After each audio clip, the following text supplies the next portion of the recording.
Boa tarde, irmãs e irmãos. No dia de hoje, que é sábado, vigília da festa da Assunção, que coincide com o 20º dia 21 e também o 20º domingo do tempo comum.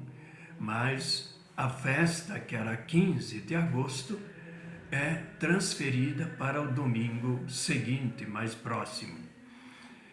Então, hoje nós vamos modificar um pouco a leitura. Em vez de fazer a primeira leitura, que é do livro do Apocalipse, nós podemos fazer a segunda leitura e o Evangelho.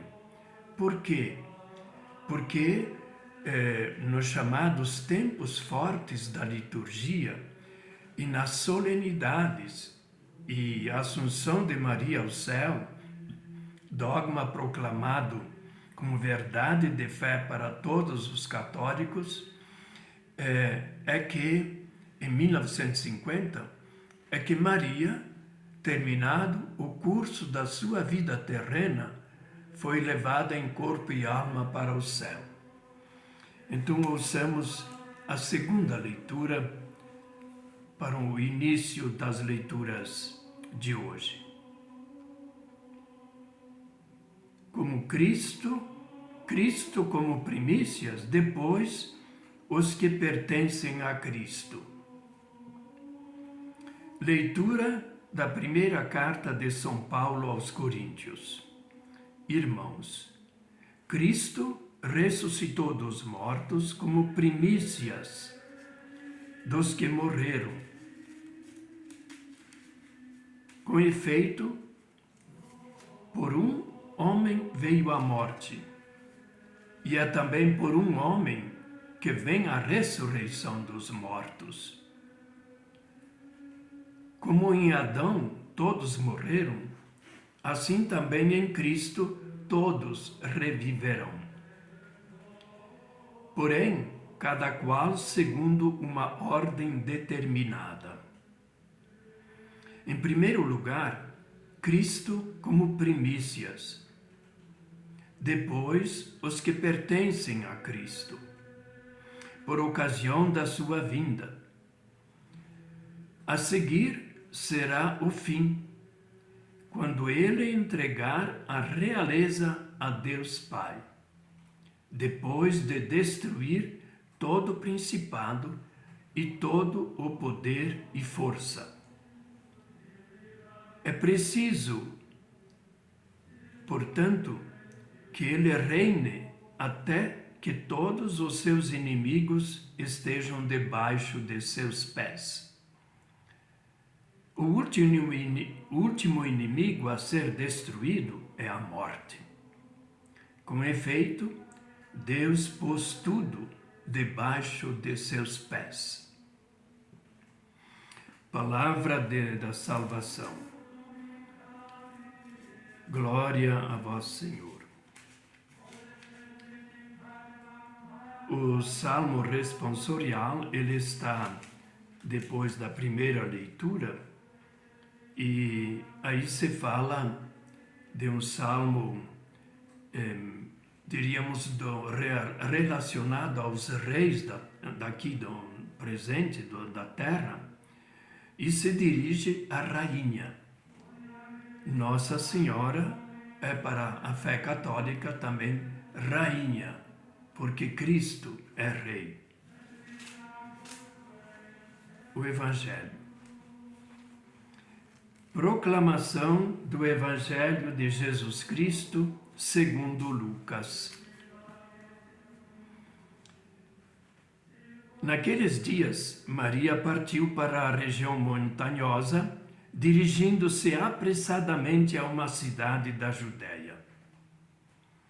Entrou na casa de Zacarias e cumprimentou Isabel. Quando Isabel ouviu a saudação de Maria, a criança pulou no seu ventre, e Isabel ficou cheia do Espírito Santo. Com um grande grito exclamou: Bendita és tu entre as mulheres, e bendito é o fruto do teu ventre. Como posso merecer que a mãe do meu Senhor me venha visitar? Logo que a tua saudação chegou aos meus ouvidos, a criança pulou de alegria no meu ventre. Bem-aventurada aquela que acreditou, porque será cumprido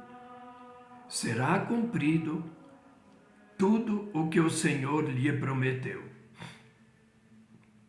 Então Maria disse: a minha alma engrandece o Senhor, e o meu espírito se alegra em Deus, meu Salvador, porque olhou para a humildade de sua serva. Doravante todas as gerações me chamarão bem-aventurada, porque o Todo-Poderoso fez grandes coisas em meu favor. O seu nome é santo, e sua misericórdia se estende de geração em geração a todos os que o respeitam. Ele mostrou a força de seu braço, dispersou os soberbos de coração. Derrubou do trono os poderosos e elevou os humildes. Encheu de bens os famintos e despediu os ricos de mãos vazias. Socorreu Israel, seu servo, lembrando-se de sua misericórdia, conforme prometera aos nossos pais, em favor de Abraão e de sua descendência para sempre. Maria ficou 3 meses com Isabel. Depois voltou para casa. Palavra da salvação. Glória a vós, Senhor. Então vejamos, a partir das leituras, sobretudo essa que nós lemos hoje, de Carta aos Coríntios, e deste Evangelho, um pouco do significado desta festa tão importante para a fé cristã. Um dogma proclamado em 1950 pelo Papa Paulo VI. Como é que a gente justifica uma verdade proclamada pelo Papa como dogma de fé, se nos Evangelhos e no Novo Testamento não se fala diretamente da morte de Maria? Fala-se sim, a partir do 2º, 3º, 4º século depois de Cristo, em evangelhos considerados apócrifos, isto é, atribuídos a outros personagens, mas são mais recentes. Talvez só o Evangelho de São João, alguma coisa pode vir do início do 2º século depois de Cristo. E os outros, então, são mais tardios. Então, esta verdade de fé, ela está baseada, claro, na fé já existente. Se uma pergunta que nós nos faríamos também, afinal de contas, Jesus ressuscitou e ele não faria Maria também ressuscitar? Até o último dia ela vai ter que esperar? Quer dizer, essa esperança chamada apocalíptica, escatológica, era uma maneira de falar. Quando é que vem o fim dos tempos? O próprio Jesus falou que nem o Filho do Homem sabe quando é que vai acabar o mundo. Então, para Deus, para nós humanos, o tempo presente termina quando? Quando a gente morre. Aí é que vem também uma questão da qual eu vou falar depois, eu já apontei, a maneira como nós acreditamos, isto é, nós cristãos, por exemplo, os ortodoxos, separados da igreja, por exemplo, na Ucrânia, a igreja ortodoxa que é a principal. Até na Rússia também a Igreja Ortodoxa é a principal. E a Igreja Católica, se tem, são uma minoria, né? Então, eles também acreditam, têm essa fé já há muito tempo, que Maria, terminado o curso da vida terrena, foi levada em corpo e alma para o céu. Bem, então vejamos primeiro o texto da carta aos Coríntios. Então, Paulo fala aqui no capítulo 15, nós temos hoje os versículos 20 a 27, mas antes, nos primeiros 14 versículos, ele também já fala da ressurreição. Ressurreição de Cristo, é claro, sempre, e a nossa ressurreição, por causa da ressurreição de Cristo e porque nós temos fé. Então, ele diz assim: Cristo ressuscitou dos mortos como primícias dos que morreram. O que é essa palavra primícias? Ela vem do costume, não só de Israel, dos judeus, do Antigo Testamento, de oferecerem os primeiros frutos colhidos. Isso já na primavera acontece, né? E o primeiro fruto, então, é o trigo, colheita do trigo.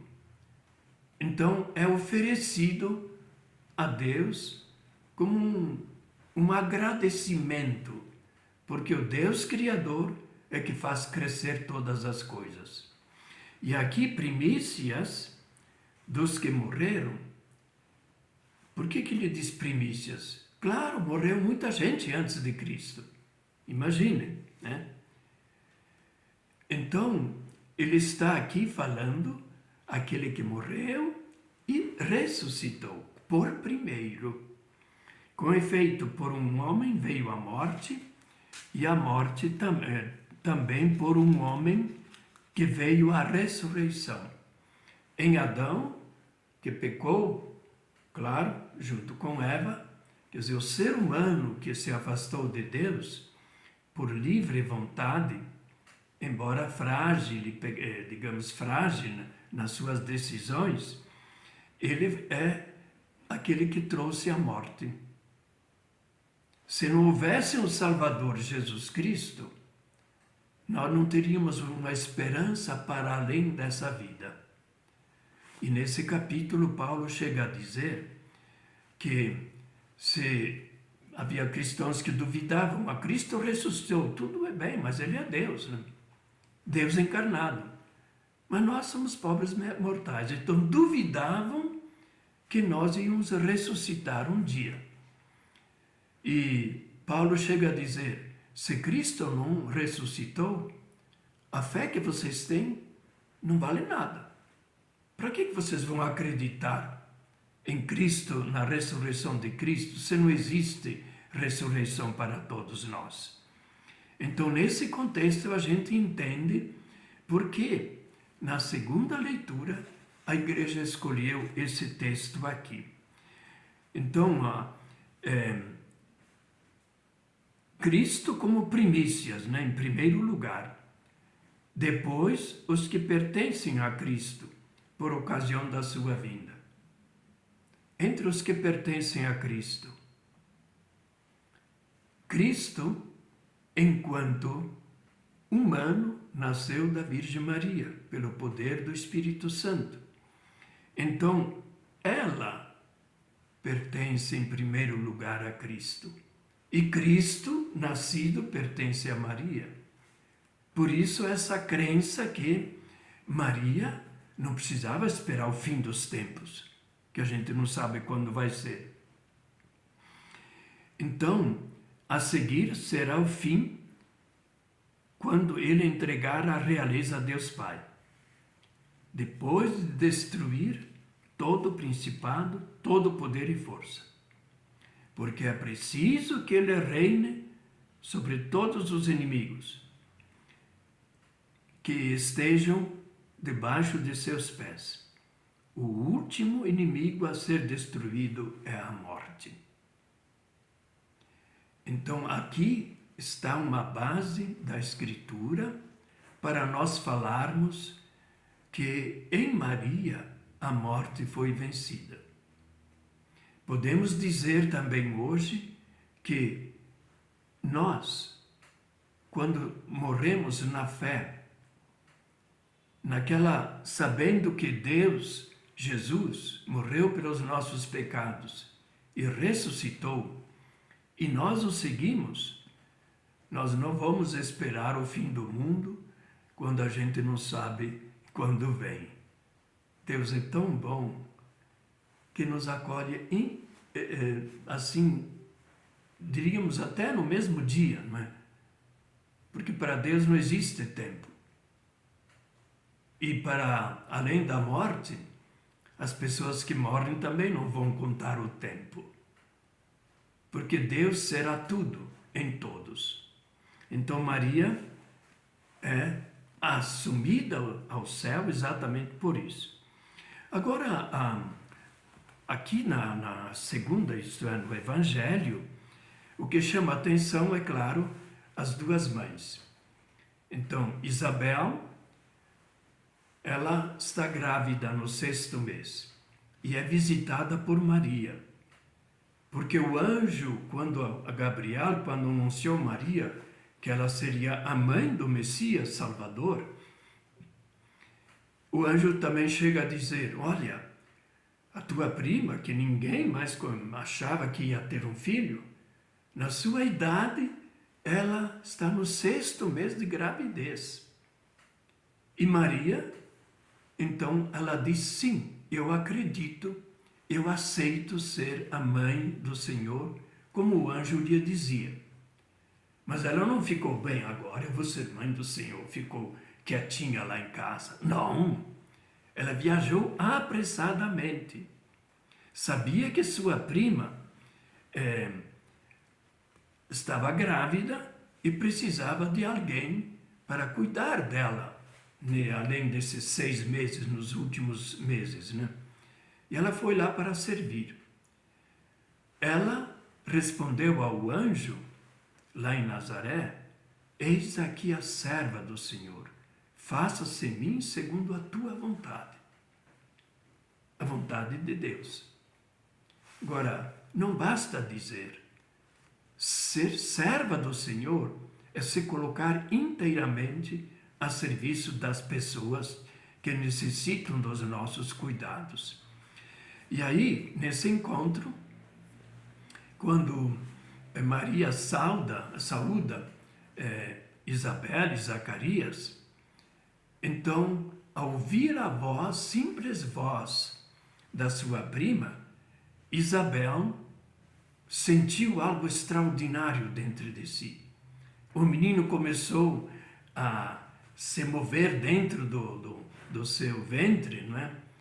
E ela, então, inspirada pelo Espírito Santo, ela diz, donde me vem a graça de ser visitada pela mãe de meu Senhor? Bendita és tu que acreditaste. Então ela chama de bem-aventurada. Bem-aventurados, nós temos as bem-aventuranças, mas também os santos são bem-aventurados, porque estão na visão, na plenitude da visão de Deus, no convívio com Deus. Vivem em Deus, com Jesus Cristo e com Maria também, né? Então esta é a festa que nós hoje celebramos, né?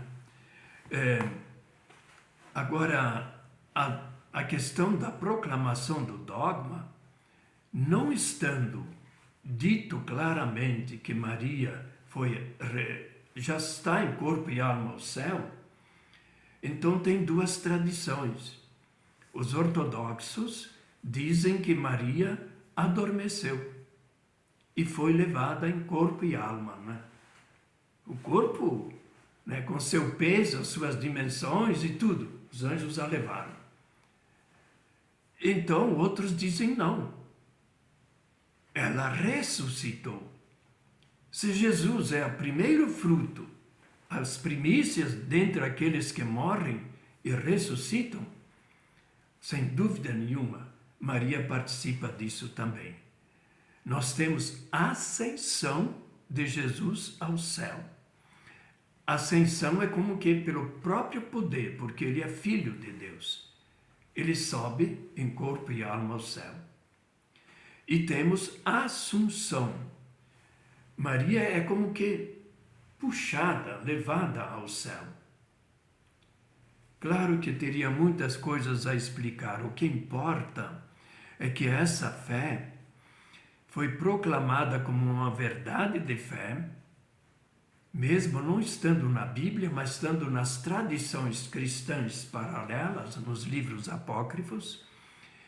Ela foi declarada como verdade de fé para todos nós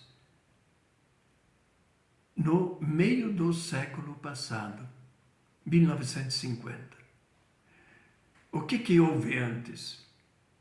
Além dos conflitos normais, a Primeira Guerra Mundial, a Segunda Guerra Mundial, ambas violentas, e sobretudo a segunda, com massacres dos governantes, Hitler e governantes nazistas, exatamente dos judeus. Eles falam de 6 milhões, mas entre eles também temos Maximiliano Kolbe, que era um franciscano conventual lá da Polônia, e ele estava preso com outros, e aí parece que alguém tentou fugir lá dos campos de concentração, e então ele se oferece para substituir alguém que está ao lado dele. Ele foi dizimado, contaram até 10 e chamavam e fuzilavam. E então o Kolbe diz assim: eu vou no teu lugar. E os soldados aceitaram. Então essa fé nos dá coragem, nos dá força, e nós devemos com alegria viver essa fé. Mesmo na tristeza, na dor, no sofrimento, na saudade, perdemos tantas pessoas queridas, seja pela pandemia, seja aqui em Petrópolis pelas enchentes, mas Deus é um Deus de vida.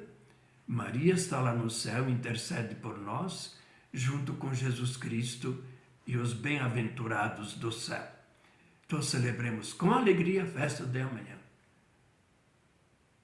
Então, que Deus nos faça também participar desta alegria.